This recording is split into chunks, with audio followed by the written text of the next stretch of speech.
What's up, everybody? This is Josh SDH, and I am playing Space Engineers. This game has been eating up a ton of my free time, and I want to kind of show it off to you, give you a really quick kind of like tutorial of how to play, and then you're probably going to be seeing some Let's Plays coming from this. I'm definitely going to be streaming a lot of it going forward. I am loving this game. So let's go ahead and jump right in. Again, this is Space Engineers. It is available right now on Steam. It is alpha, and so there's lots of changes coming out. And right now, it's like every Thursday or so, there's been updates. There's a big update today. I'm posting this on a Thursday, or recording at least. And we might even get into that, although I don't know if we'll get into that today. But let's go ahead and start. We're going to create a new world. And we're going to do a custom world just so we can show you some stuff here. And we're going to call this, we'll just call this our YouTube tutorial world. It might end up becoming our LP world. So you give it a name. If I can spell tutorial, there we go. And we can put a description. I'm not going to. I'm going to keep it in survival. So that's one thing to note. There is a creative mode. I like survival. Now, inventory. This is how much stuff you can carry on your little spaceman when you're running around. I'm going to set it to 10. Now, there's going to be purists who say that makes it too easy. Yep, I'm okay with that. I'm going to leave it at 10. My assembler, though, I am going to leave at realistic. My refinery, on the other hand, I'm going to bump up to +3, just because it takes a long time to refine stuff as it is. We might want to speed that up a little bit. Actually, we'll even bump it up to 10. So there are different modes, and this is amazing. This is really fantastic. So offline is just what you think it'd be. It's offline. Private is online, but other players can't join. Friends is only your friends on Steam. You don't really set up a server at this point. There are no dedicated servers. There's no kind of like server setup at all. It's if you open your game to friends, friends can just jump in. If they are online, they can just go, I want to join a game to see what friends are currently running one. And it is smooth, especially for alpha. Really impressive. And you'll see some multiplayer later. Public is, again, anyone on Steam can join in, which is also kind of cool. Max players we're going to leave alone because it's offline. Max objects, I can bump this up because I am running 64, but right now that's fine. Environment, we're going to make this normal. Right now, environment hostility is just meteor showers, and you will get a chance to see those in a little bit. Size, we can do large, extreme. Right now, again, keep it normal. We have 4 large asteroids and a bunch of little ones all around that we can do stuff on. And auto healing will keep on. These are all very self-explanatory. The ones that matter, though, to know are weapons enabled. So if you want bombs and explosives and weapons, keep that. Auto save will save every 5 minutes. That's up to you if you want to keep it or not. There's pros and cons for both. And then thruster damage. So you want your thruster flames to cause damage to players, blocks, and small objects. I like it. It's kind of realistic. Cargo ships is great, especially when you're first learning, because this is random ships that fly in. One thing to note is some of them are booby-trapped. Bum, bum, bum. So when you pick all your settings here, you have a couple of options over here. You have different scenarios.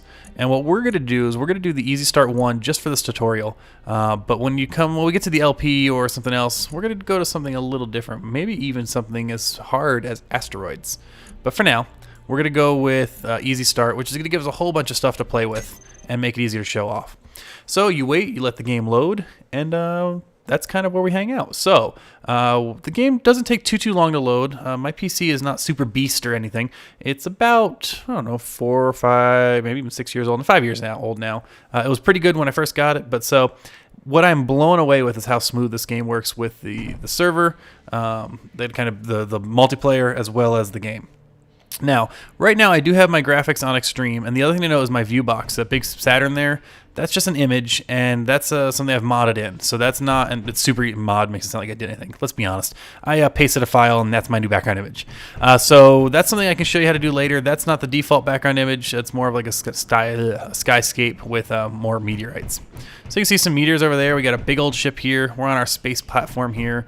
2 little small ships there, and there's even a ship over there. So I'm moving around, and things to know is how to move around. Let me go ahead and switch my view. If you hit V, you can go from first to third person, so that's the first thing to know. V will do that. Mouse wheel will zoom in and out. Very common for most games. You look around with your mouse just by moving it. Movement is WASD, just as you expect, so WSAD. You can rotate when you're in ships with Q and E. You can jump with space, that's also how you would ascend, and you can duck with C, that's also how you would descend. So it's very common, most games, you're probably used to those type of movement controls. The other thing to note that's kind of interesting is you have a headlamp, so if you hit L, you'll turn your lamp on. You can see there's a little change in the lighting on the platform there. And when you're in first person view, it's a little easier to see. And actually, it's really easy to see when you're over here on this asteroid. So we'll just run over this asteroid. And we'll point out the rest of the game, what's going on in a minute here. So let's look at our light again just to show you. See, it's a little easier to see there. Okay, so let's talk about the UI. The things to note about the UI are, well, it's kind of threefold. Tab hides it. That's one to know. Other than that, you have three things going on the screen plus some indicators. So on your left, you have kind of your status. You have the status of your health, your jetpack, dampeners, lights, masks, all that jazz. Things that you'll probably care about on the left is your speed. You'll care about your jetpack and your energy, and you really care about your energy because your energy dictates if you live or die. That's right now the only kind of resource you have to manage for your personal survival is that energy. You can recharge it by a variety of ways, which we'll go over later, but once you run out of energy, you will die.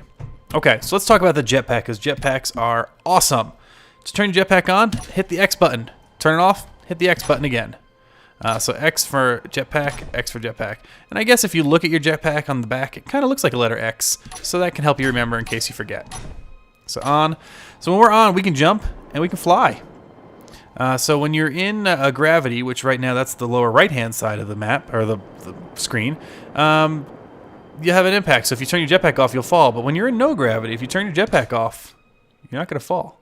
Although it's fun that you just kind of look like you're floating around. Now, if you want to do free camera, so you can move yourself around and get the great screenshots, just hold down the Alt key, and you will free camera around either yourself or your ship if you're currently in a ship. So when we're in our jetpack, we're flying around. Right now, the jetpack, when you let go of a control, so if I'm moving forward with W and I let go, my jetpack kind of tries to bring me to a stop. That's because right now my dampeners are on, and you can turn those off by hitting Z. So that's your toggle for dampeners. If I turn it off, I don't stop. You'll notice my speed hasn't changed. It's 45.4 because I'm not being affected by gravity right now. I'm not stopping. I will just keep going on this in perpetuity or until I, hit the bounding wall. But if I hit my dampeners back on, boop. So the dampeners are really kind of your, if you want to go to a specific place and hang out there, use the dampeners. Now, as I mentioned before, you can use Q and E to kind of spin around. And you'll notice when you're in space in a true 3D environment, up, down, left, right don't have as much meaning, and yet they're really important. The other thing to know is you can take damage. You can take damage from falling, so let's die. Oh! And when you die, if you haven't set a medical bay, you will respawn in one of these med ships. Luckily, I have a medical bay here, which is what this device is here. You can tell by the little red cross. And when you get close, it says medical room. So that's where you respawn. If this wasn't here, I would have respawned in a ship and had to fly back. So that's just something to know. Alright, so my jetpack's on, I'm flying around. So we now know how to turn our light on and off, and how to turn our jetpack on and off, and how to move around. What about ships? So let's fly over here and get a little fun one. We have a few here. We have a mining ship, and we'll go over different types of ships later in another episode. Even how to build will probably be another episode. But right now, let's go ahead and get in the ship. So to interact, your interact key for most things is T. I'm going to call that our touch key. So if you want to touch something, hit T. Alright, now we are in the ship. I can go again between my views, so I can toggle between first and third person. I can zoom around. I can also use my alt view to look at different ships, okay? So I'm in my ship. To turn on the power, you're going to hit Y. So I don't really have a mnemonic for remembering that. Just turn on Y to turn your power on. Why not? So when your power's on, you can move around. You use a lot of the same controls you would have in your jetpack. So you can spin, you can move. If you have the thrusters, you can just move left, right. Actually, it helps if you have something to see to show you that you're moving. There we go. We're moving left, we're moving right. And if we hit our V button and zoom out, you can see that those thrusters are firing based on how the ship is built. Now this is a nice little zippy ship. It's pretty fast, nice and movie. One thing you'll notice right now though is your jetpack can actually move faster than ships. I think that will hopefully change or will be modded if it can't. Oh look, a mining carriage. Remember when we set up the settings to allow cargo ships to come up? That's a mining carriage. We'll fly by it. Let's go take a look at it since we're flying anyway. So like your other ships, Y will turn this on. T will eject. You'll hop out of the ship. Or if you're in a large ship, because it's a small one, if you're in a large ship, T will get you out of the captain's chair. Because there are ships where you can be inside them, and we'll go and check one of those out in a minute. Actually, we'll go to this mining carriage. That'll be a good example to show us how we enter these carriages. You will see over here that these asteroids are fully land-onable, if that's a word. And let's check. Do we have any landing gear? We do. We have 3 landing gear. They're on the bottom here. You can kind of see those 3 pads in a triangle formation. And to do our landing gear, that's kind of the last control. You need to get near a solid surface. That could also be another ship, so that's good to know. And it's sometimes you gotta be real careful. I use Alt View a lot when I'm landing. Okay, we have tons of room. But basically, you approach wherever you want to go, and if you notice in the bottom right corner it says landing gear, and then in proximity says 0. As we get closer, if we have a landing gear that is in range to actually trigger, so let's just park above here. We'll use our Alt button. Okay, so we're fine, fine, fine, fine, fine, fine, fine. And then we'll just drop. Remember, C drops. If you get within range, the in proximity sensor will kick in. So there it says 1. And you'll notice if we look all the way in here that it's turned yellow because it's in proximity. Hit P to park. Our ship is now locked in. We can shut off all of our stuff. We can hop out. We don't have to worry about our ship floating away. We can fly around if we want to. Let's get back in our ship. So when we're getting in a ship, what we're really doing is we're sitting in a cockpit, and all of the things, space stations, ships, large and small, kind of center around this cockpit. And these controls of why turn everything on, why turn everything off is consistent across the different items you could build. The other button you want to know about is K. If you hit K, you see actually the terminal of everything you have. So you see your inventory, the inventory of everything or any inventories on your ship. So you'll see that this ship has a small reactor. It has some cargo containers. It also has another small reactor, some guns, and some rocket launchers. So you'll see all of these things on your ship. From the control panel, you can actually turn individual things off. So you can shut off individual reactors if you want to, shut off individual thrusters. If you kill your gyroscopes, you won't be able to spin. It makes it very difficult to fly around. Very difficult. And we don't have an assembler on the ship, so there is no production. So again, K opens the terminal. So if we want to get out of that, we're going to go ahead and unboot or unpark. So we hit P again. And you'll notice we no longer have a locked one. We just have a proximity one. And we can fly around as much as we want. All right, so let's see where this mining carriage is. So we're going to fly the mining carriage, and I actually like flying in first person. Excellent. So we're going to fly on over, and we're going to catch up with this carriage, which is not that far away. It's only about 4,000 meters. And again, the reason you can see this is the carriage has something on it called a beacon, as does our platform. If an object doesn't have a beacon on it, you can't see the name. You have to know where you parked it, or you could lose it. So that's something important to keep in mind when we get to the building portion of our tutorial. So right now, again, I'm showing you how to fly around. Because I'm sitting in a cockpit, this is important to know, my energy has recharged. That's one of the ways we can recharge our energy. The other way we can recharge our energy is through that med bay I showed you earlier. If we walk up to it and hit the T button, that's that touch button, it'll heal us as well as recharge our energy. Okay, so this is a mining carriage, a different type of ship. Let's take a gander at some of the things going on here. So you'll see it has thrusters, a bunch of them, small and large. This is a large ship, which means it has an interior. And you'll see that it also has landing pads. Whoops. Oops, I crashed into it. You gotta be careful about crashing. You can break your stuff, including the ships. Landing pads on the bottom, so you kind of just land it going straight down. What we're gonna do is we're actually gonna break into this ship to kind of show you how we can do that. So I'm gonna fly. Let me turn my dampeners off so I kind of keep a speed with it. I'm trying to match its speed, so I'm staying semi-close. You know what I could do? Let's do this. Remember I told you can park on anything pretty much? Let's line up with an armor block and see if we can park right on this sucker. Or we could just crash into it. And you do have to be careful. If I'm not careful, I can break some serious things or blow up even. So while I'm just playing a little bumper cars now, because you know what, forget it. Abandon ship, T to get out of there. That little mining cart is useless to me now. Go away, go. I want this thing.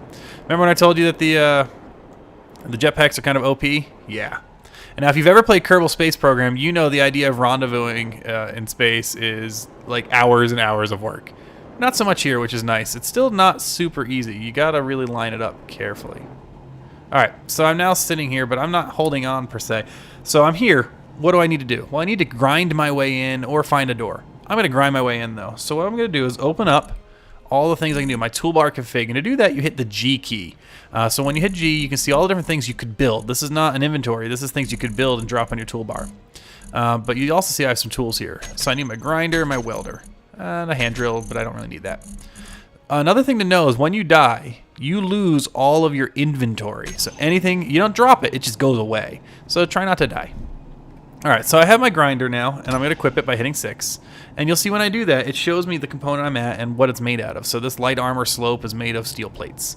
But that's not where I want to go. I want to dig my way in right here, because I'm pretty sure, and by pretty sure I mean I know, that there's a door here. So I might not even need to grind. So let's just go right into our door. Okay, so there's a door. And to open the door, I can do two things.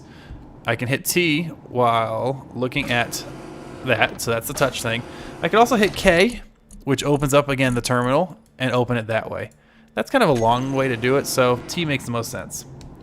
Now, because it's a large ship, I can actually enter it. Hooray! And when we enter the ship, I'm going to mouse over to the flight deck, and there we go. I'm now in control of the ship. Opening up K lets me see what's on the ship, so it's important to know that because some ships actually have gravity generators, and so I might want to turn them on. This ship does not, so I'm not going to worry about it. Right now I can look at the inventory. This ship has a lot of stuff. It's a mining ship, so there's lots of good ore on this ship for me to use, as well as some uranium, which is basically the power of everything. And it looks like some components, again, and some extra tools in case I lose mine. Fantastic. So I now have this ship. It is mine. Huzzah. It's a little less fast, a little less zippy than what I'm used to. But, whoa, actually, the gyroscope is very fast because it's just a long, awkward ship. Let's see what speed we can get. Now, you'll notice my power went into red. I'm going to run out of power potentially. And so if you run out of power, you're dead in the air. And remember, if you're in space, whatever your speed was when you run out of power, that's the speed you're going to keep until you hit a gravity body. Important to know. So we're going to come up to our platform, and we're going to try to park this thing. And we could take it apart if we wanted to and use the parts to build new ships. We could use this as a transport if we want to. We can do whatever we want because it is a sandbox. So that's the basics for moving around and kind of getting through the game. WASD is your biggest friend. If you want to do things, use T to touch. And remember, Y is to turn your ship on and off. It actually kills on the power for everything. Oh no, I'm going to crash. I am going to crash actually. Whoops. Well, there you go. That's what happens when you crash. Now, luckily, because where we crashed, I'm in the back of the ship. So luckily, the cockpit didn't get destroyed and I didn't die. Unluckily, I just lost massive amounts of my ship. I also damaged my launch pad, my landing pad, and looks like I hurt our big mega ship over here. So flying matters. Let's get out of this. Let's go survey some of the damage we did. Come on, you can do it. Move, move, move. All right, when you turn jetpack off and you're in gravity, things get all spinny. All right, we're almost there. Man, this is something that sometimes will happen, especially when you're trying to like board a ship that you just found. There we go. Come on, you can do it. You can do it. There we go. Whew, escaped. Let's go check out the damage. Ooh, gnarly. Yep, that's a big piece of space junk. But it actually gives us another good example. So, before we finish up, we showed you how you can grind away a piece using your grinder. Well, to fix any piece, you just need to use, where is it? Your welder. Let's turn off our jetpack. Alright, so if you walk up to a broken piece and you weld it, you'll notice it reforms back into the shape it should be. Provided, of course, you have the pieces. Luckily, these pieces, while damaged, didn't actually lose any of their components. So they're pretty easy to go in and fix and straighten up the edges. So there you go. This is the very quick, hopefully high energy introduction to Space Engineers. Again, I will be streaming the heck out of this, so keep an eye on Twitter if you want to see when I'm streaming, or follow me on Twitch.tv and you can see the streams there. Hopefully you enjoyed. Let me know in the comments things you want to see, things you have questions about. Again, I've never been a really strong builder, but I have fun building around these bases and goofing off and mining and exploring, and that really is the whole point of the game right now. PvP is available. You can make weapons, but there's no enemies per se to fight unless your friends betray you. Alright, thanks so much for watching, everybody, and we'll catch you on later. And as always, I guess, keep on digging. Bye!